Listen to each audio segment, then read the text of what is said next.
तब परमेश्वर ने नूह से कहा, सब प्राणियों के अंत करने का प्रश्न मेरे सामने आ गया है, क्योंकि उनके कारण पृथ्वी उपद्रव से भर गई है, इसलिए मैं उनको पृथ्वी समेत नष्ट कर डालूंगा।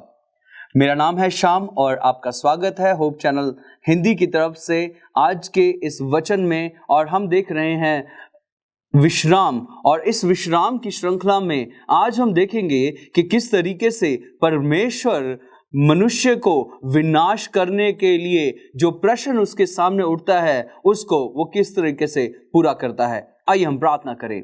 स्वर्गीय ईश्वर खुदावन, आपका शुक्रिया अदा करते हैं इन अच्छे पलों के लिए और धन्यवादित हैं तेरे इस पवित्र वचन के लिए जो हमें इस पवित्र शास्त्र बाइबल से मिलता है, जिसके द्वारा हम परमेश्वर तेरे प्रेम, तेरे अनुग्रह और तेरी दया को पहचान सकते हैं और तुझ में विश्वास कर सकते हैं। हमारे साथ होना, इस वचन को आशीष देना, प्रभु यीशु मसीह के नाम से मांगते हैं, आमीन।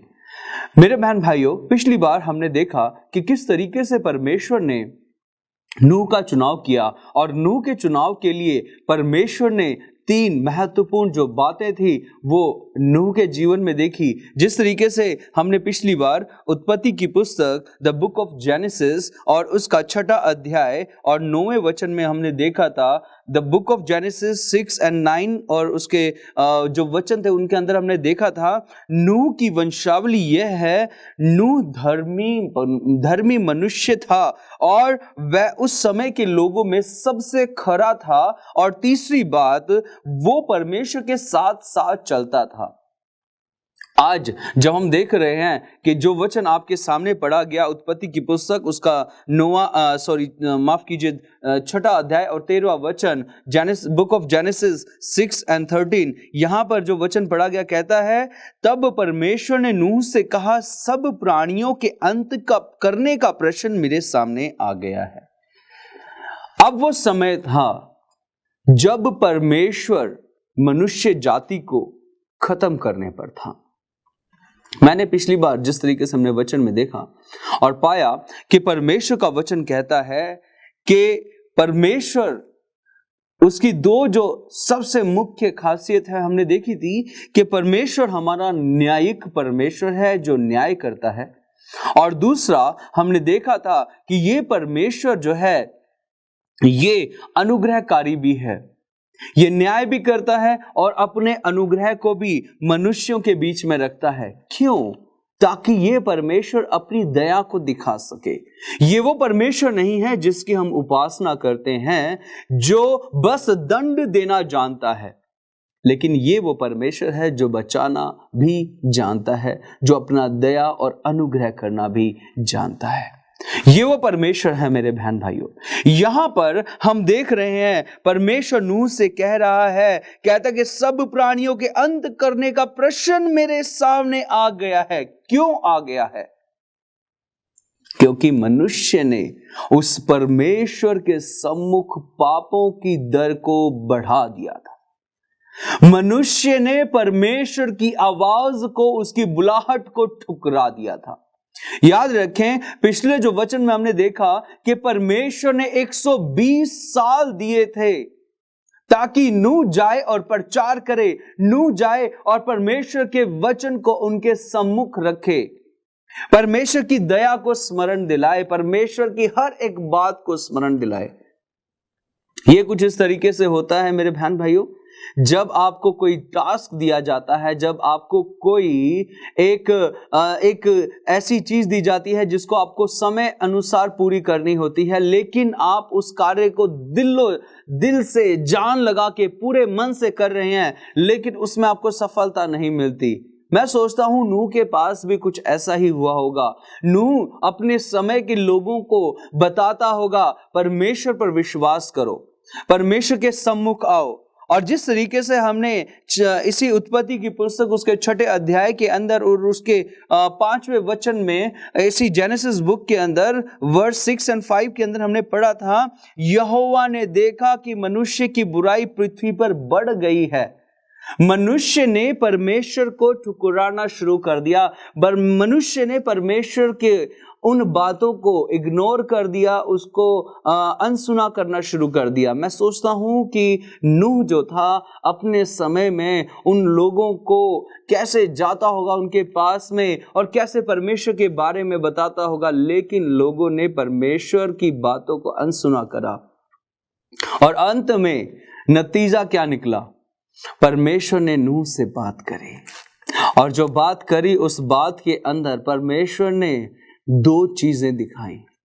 पहला, परमेश्वर ने न्याय, और दूसरा हम यहां पाते हैं परमेश्वर का अनुग्रह, सजा और अनुग्रह।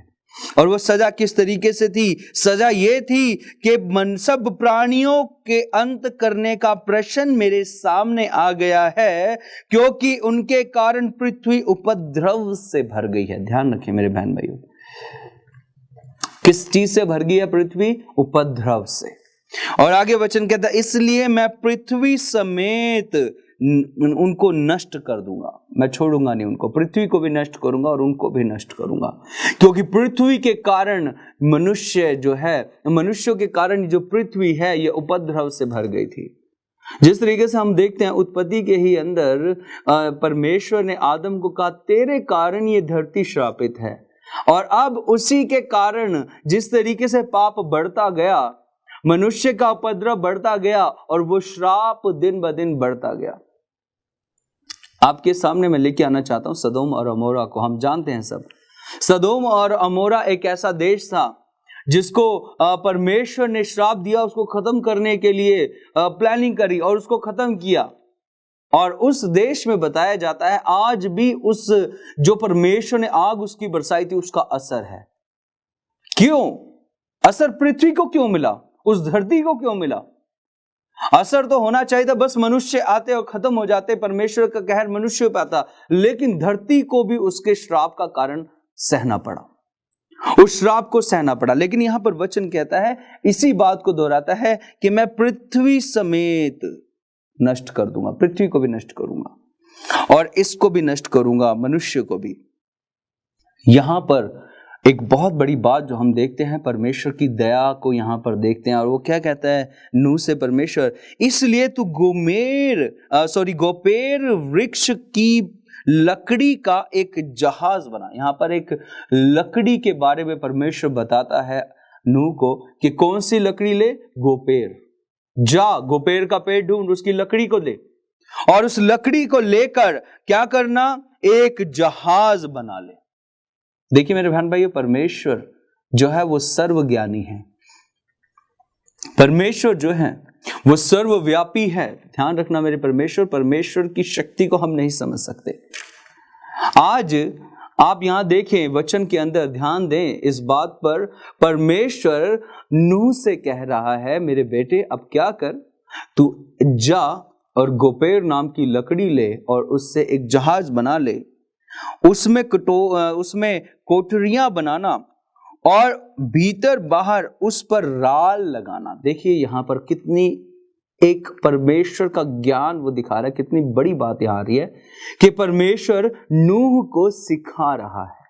परमेश्वर सिखा रहा है नूह को, मेरे बेटे किस तरीके से तूने जहाज को बनाना है। ये जो थी ये फर्स्ट, एक हम कह सकते पहली इंजीनियरिंग, पहला एक ऐसा कार्य होने वाला था जो मनुष्य की सोच से बहुत परे था, जो मनुष्य की समझ से बहुत परे था। मनुष्य ने कभी अपनी जिंदगी में नहीं सोचा था। क्यों? क्योंकि वो उपद्रव में खोया हुआ था, वो परमेश्वर के ज्ञान से वंचित था, वो परमेश्वर के पास नहीं गया, लेकिन वो किसके पास रहा? वो अपने संसारिक जीवन में लगा रहा, जो उसको अच्छा लगता था वो करता रहा। और वचन कहता है परमेश्वर ने मनुष्य को नष्ट करने का प्रश्न कहता है मेरे सामने आया है, इसलिए तू जा मेरे बेटे और जाकर गोपेर लकड़ी ले, उसका जहाज बना, उस जहाज के अंदर क्या करना? तू उसकी कोठरियां बनाना उस जहाज के अंदर, और वहां जाकर उसको अंदर और बाहर से क्या करना? उस पर राल लगाना, और इस ढंग से तू उसका बनाना, जहाज की लंबाई 300 हाथ, चौड़ाई 500 हाथ और उसकी ऊंचाई 300 हाथ की हो। जहाज में एक खिड़की बनाना और उसकी एक हाथ ऊपर से उसकी छत बनाना, और जहाज की और एक द्वार रखना और जहाज में पहला, दूसरा, तीसरा खंड बनाना। यहां पर देखिए मेरे बहन भाइयों, अगर हम देखें इस जहाज का अनुकूलन करें, हम इसको अगर सोच विचार करें, तो एक विशालमय जहाज परमेश्वर बनाने के लिए नूह को कह रहा था कि मेरे बेटे इस तरीके से बनाना, इतनी लंबाई हो, इतनी चौड़ाई हो, इतनी ऊंचाई हो, इसमें इतने खंड हो, इतने भाग हो, इतने फ्लोर रखना इसके अंदर, और इस जहाज के अंदर और क्या करना है तूने, इस जहाज के अंदर तूने इस जगह खिड़की बनानी है, इस जगह दरवाजा बनाना है। क्यों? क्योंकि परमेश्वर की जो योजना थी वो थी अनुग्रह की। परमेश्वर की जो योजना थी नूह की, वो उसके प्रेम को व्यक्त कर रही थी। मेरे बहन भाइयों, याद रखें इस वचन को, क्योंकि नूह जो था वो परमेश्वर के साथ साथ चलता था, परमेश्वर के कहने को मानता था। एक पाप में दुनिया में परमेश्वर ने उसको भेजा, जाओ इनको जाके प्रचार करो, बताओ इनको। नूह जाता है, बताता है, लेकिन मनुष्य नहीं सुनता। आज अगर ऐसे हमारे और आपके सामने अगर परमेश्वर हमें कोई काम देता है, बुलाकर मेरे बेटे वहां जाकर प्रचार करो, तो क्या हम प्रचार कर सकते हैं ऐसी जगह जाके जहां उपद्रव हो, जहां मनुष्य एक दूसरे का उपद्रवी हो? नहीं कर सकते, हम डर जाएंगे।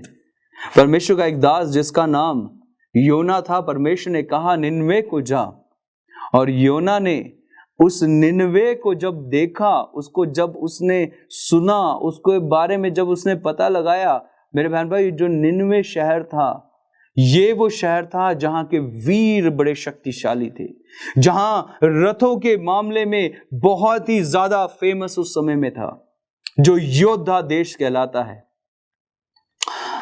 जो योना था ये डर रहा था निनवे देश में जाने से, लेकिन परमेश्वर की योजना जो थी उसके लिए जरूरी थी कि वो वहां जाके प्रचार करे। मेरे बहन भाई, कुछ इसी तरीके से नूह के पास भी ये सब, उसके पास ये बात आई, जा मेरे बेटे प्रचार कर। लेकिन उस समय के लोगों ने परमेश्वर की उस बातों को नहीं माना, नहीं सुना। वचन कहता है परमेश्वर उसे एक जहाज बनाने को कहता है, एक ऐसी चीज जो मनुष्य की सोच से परे थी। नूह खड़ा होता है, लकड़ियां इकट्ठी करनी शुरू करता है, अपने बच्चों को बताता है परमेश्वर की बातें।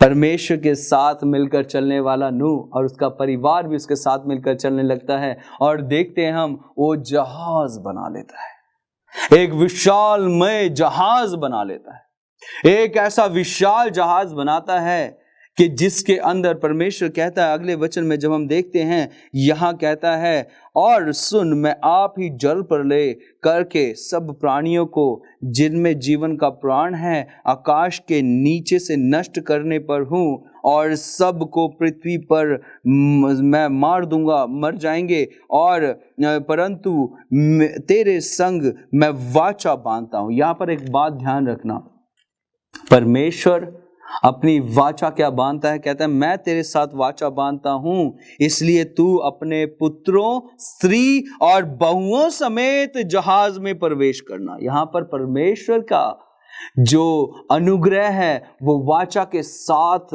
नूह के साथ होता है कि मैं तुझे बचाने पर हूं, मैं तुझे संभालने पर हूं, कि तुझे मैं कुछ भी होने नहीं दूंगा। ये वो वाचा है जो दया और अनुग्रह को दिखाती है। ये वो वाचा है जो परमेश्वर के प्रेम को दिखाती है कि किस तरीके से परमेश्वर के साथ जो चलते हैं वो उसके अनुग्रह को पाते हैं। ये दिखाती है, ये बात, ये वाचा दिखाती है, तुम मेरे हुक्मों को मानोगे, तुम बचाए जाओगे। मेरे बहन भाई, यहां पर हम देख रहे हैं कि किस तरीके से विश्राम को खोया आदम ने, और उसका असर कहां होता गया, पहले हव्वा पर, फिर आदम पर, फिर उसके परिवार पर, और फिर समाज पर, और फिर आज हम देख रहे हैं परमेश्वर उसी समाज को खत्म करने वाला है। और हम देखते हैं परमेश्वर ने यहां पर चुना नूह को, क्योंकि नूह परमेश्वर के साथ चलता था, नूह परमेश्वर की आज्ञाओं को मानता है। वचन कहता है, और उसके बाद में पर वचन कहता है, और सब जीवित प्राणियों में से तू एक एक जाति के दो दो और एक नर और एक मादा जहाज में ले जाकर और अपने साथ जीवित रखना। एक एक जाति के पक्षी और एक एक जाति के पशु और हर एक एक जाति के भूमि पर रेंगने वाले सब में से दो दो तेरे पास आएंगे कि तू उनको जीवित रखे। ध्यान रखें, परमेश्वर का वचन कहता है कि मैं तेरे साथ इस संसार में कुछ जीवों को भी बचाऊंगा और वो जीव मैं लेकर आऊंगा कि वो तेरे साथ रहें और जीवित रहें। वो अनुग्रह परमेश्वर का नूह के साथ था और परमेश्वर चाहता था नए सिरे से फिर से इस पृथ्वी को बनाया जाए। वो चाहता था नए सिरे से इस पृथ्वी को फिर से रचा जाए। परमेश्वर उस गंदगी को खत्म करके दोबारा से नई एक ऐसी जगह बनाना चाहता था जहां पर मनुष्य दोबारा जीवित रहे। मेरे बहन भाइयों, याद रखना इस वचन को, परमेश्वर का अनुग्रह बहुत जरूरी है। परमेश्वर के अनुग्रह के ही द्वारा हम बचाए जाते हैं। परमेश्वर की दया ही के कारण हम आज संभले हुए हैं। आप जितने भी हैं हम यहां पर, हमारे अंदर वो ताकत नहीं है कि हम सांस ले सके, हम एक निवाला रोटी का तोड़कर अपने मुंह में डाल सके। ये हमारे अंदर ताकत नहीं, ये परमेश्वर का अनुग्रह है, ये परमेश्वर की दया है, उसकी सामर्थ्य है। वचन कहता है तू ऐसी जानवर आएंगे, तू खंड बनाना, उस खंड के अंदर तू किस तरीके से रखना। अगर आप इसकी गहराई में जाएं, सोचे विचारें, क्योंकि कई बार हमें कोई कहानी जब सुनाता है तो हम खो जाते हैं उस कहानी में। तो आज मैं चाहता हूं आप भी इस कहानी के अंदर और इस जो घटना घटी थी उस घटना में चले जाएं, पहुंच जाएं नूह के पास, देखें किस तरीके से वो जहाज बना रहा है, देखें किस तरीके से जहाज में जानवर आ रहे हैं। परमेश्वर का वचन कहता है मैं लेकर आऊंगा। और वचन कहता है एक बड़ा महत्वपूर्ण वचन कहता है, और इसी का 21वां अध्याय, उत्पत्ति 6 अध्याय और 21वें वचन में कहता है, और भांति भांति का भोज पदार्थ जो खाया जाता है उनको तू लेकर अपने पास इकट्ठा कर रखना, और तेरे और उनके भोजन के लिए होगा, जो तेरे और उनके भोजन के लिए होगा। परमेश्वर की इस आज्ञा के अनुसार नूह ने किया। यहां पर ध्यान दीजिए, नूह ने कितने कार्य किए। नूह ने कार्य किया, पहला वो पेड़ों के पास गया, लकड़ी काटी, लकड़ी लेके आया, उसने जगह देखी, वहां जगह पे जहाज बनाना शुरू किया। जहाज बनाते बनाते उसने खंड बनाए, उसने बहुत अच्छा जहाज बनाया। और उसके बाद में उस जहाज को बनाने के बाद परमेश्वर कहता है जहाज बनाने के बाद काम खत्म नहीं हुआ, अब क्या करना है, अब तूने भोजन इकट्ठा करना है। भोजन इकट्ठा करना है अपने लिए और भोजन इकट्ठा करना है उन जीवों के लिए।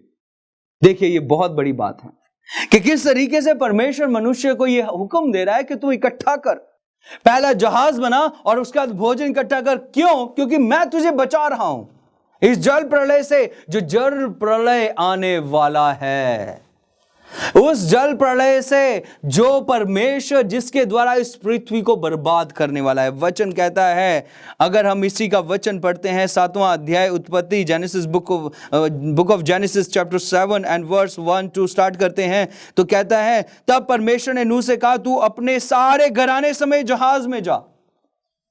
किसके साथ? अपने सारे घराने समेत जहाज में जा, क्योंकि मैंने इस समय के लोगों में केवल तुझी को अपनी दृष्टि में धर्मी पाया है। फिर से बात आती है दृष्टि में धर्मी पाया जाना।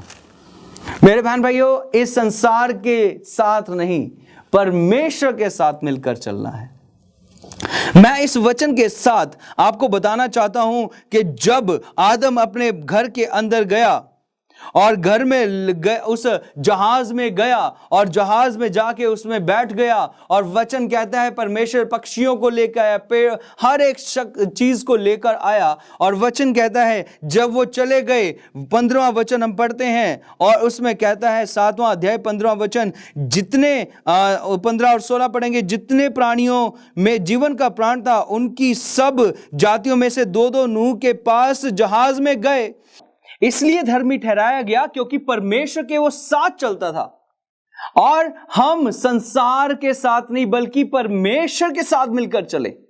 वचन बड़ा ही खूबसूरत तरीके से कहता है, जब नूह जो था खड़ा हुआ और उसने अपने आप को परिवार समेत जहाज में गया, परमेश्वर का वचन, ध्यान देना यहां पर क्या कहता है, 7वां अध्याय और उसके 16वें वचन 15 और 16 में कहता है, जितने प्राणियों में जीवन का प्राण था उनकी सब जातियों में से दो दो नूह के पास गए, और जो गए वे परमेश्वर की आज्ञा के अनुसार सब जातियों के प्राणियों में से नर और मादा गए। और ध्यान देने वाली बात यहां पर आती है, तब यहोवा ने जहाज का द्वार बंद कर दिया।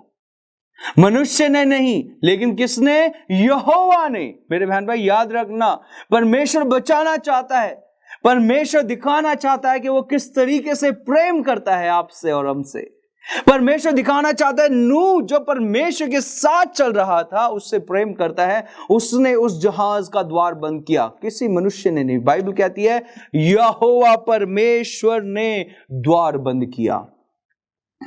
और जब ये बात हुई तो उसके बाद में हम वचन पढ़ते हैं और पाते हैं 40 दिन और 40 रात बारिश होती रही, जल प्रलय आ गया, सब मर गए, प्राणी डूब गए। और उस समय लोगों ने चिल्लाना शुरू किया होगा, नूह के पास गए होंगे, लेकिन दरवाजा बंद करने वाला मनुष्य नहीं, लेकिन कौन था? परमेश्वर यहोवा था। दया का दरवाजा बंद हो गया। मेरे अजीजों, आज का ये जो वचन है हमारे जीवन के अंदर बहुत गहराई तरीके से आता है। ध्यान दे, आज के समय के साथ जब हम इस वचन को लेकर आते हैं और जब हम इस वचन को आज के समय के साथ इसको मापते हैं, तो हम पाते हैं कि जो वचन है आज के समय में एक साथ वही कार्य कर रहा है। उस समय परमेश्वर ने नूह से बात करी और आज परमेश्वर हमसे बात कर रहा है।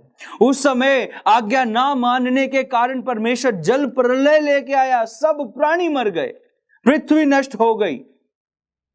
आज के समय में परमेश्वर हमसे बहुत अच्छी बात करता है। अगर हमने अपने जीवन को परमेश्वर के पास रखना है, उसके पास बचना है, उद्धार को पाना है, तो याद रखे हुक्मों को मानना बहुत जरूरी है, उसकी आज्ञाओं को मानना बहुत जरूरी है। मैं इस बात को जोड़ना चाहता हूं, नूह के जहाज से परमेश्वर ने नूह को बचाने के लिए टास्क दिया। परमेश्वर ने कहा तू जहाज बना। क्या आज और हमारे पास कोई ऐसा टास्क है कि परमेश्वर कह रहा है आपसे और मुझसे कि जहाज बनाओ, मेहनत करो, फिजिकली आप उसके अंदर शारीरिक रूप से आप अपने आप को शामिल करो, आप लकड़ियां काट के लाओ, आप जहाज बनाओ, राल लगाओ और खंड बनाओ, खिड़कियां बनाओ, दरवाजे बनाओ, भोजन इकट्ठा करो। क्या आज हमारे पास कोई ऐसा सवाल है? नहीं है। आज हमारे पास में बस एक ही बात है, और वो बात है परमेश्वर का वचन, और वो बात है परमेश्वर के हुक्मों को मानना। इन वचनों के हुक्मों को मानते हैं जब हम, तभी हम उद्धार पाते हैं। आज हम मनुष्य नहीं कोई ऐसा कार्य करा, ना ही परमेश्वर उसको इतना बड़ा कोई कार्य दे रहा है।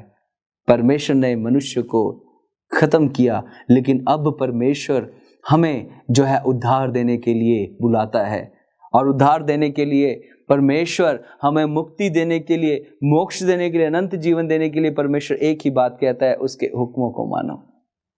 जब हम उस परमेश्वर के पास जाते हैं, आते हैं, वो परमेश्वर हमें आशीष देता है, बरकत देता है। याद रखें, कहना माने और परमेश्वर के पीछे चलें, परमेश्वर आपको और मुझे आशीष देना चाहता है। आइए हम प्रार्थना करें। स्वर्गीय ईश्वर खुदावन, आपका शुक्रिया अदा करते हैं इन अच्छे वचनों के लिए। प्रभु जी आपका धन्यवादित हैं कि इस समय हमारे पास कोई भी ऐसा कार्य नहीं है जो बहुत बड़ा है, जो हमारी समझ से, सोच से परे है, लेकिन इस वक्त हमारे पास ये तेरा वचन है कि हम इसके पीछे चलेंगे और उद्धार पाएंगे। हम चाहते हैं परमेश्वर हमें अपना बल और ताकत दे, ताकि इन हुक्मों को जो तेरे पवित्र शास्त्र बाइबल के द्वारा हमें मिलते हैं, उन 10 आज्ञाओं को मेरे परमेश्वर हम तुझ में मानते जाएं, बढ़ते जाएं, ताकि हम उद्धार पा सकें। धन्यवाद के साथ इस प्रार्थना को मांगते हैं प्रभु यीशु मसीह के नाम से, आमीन।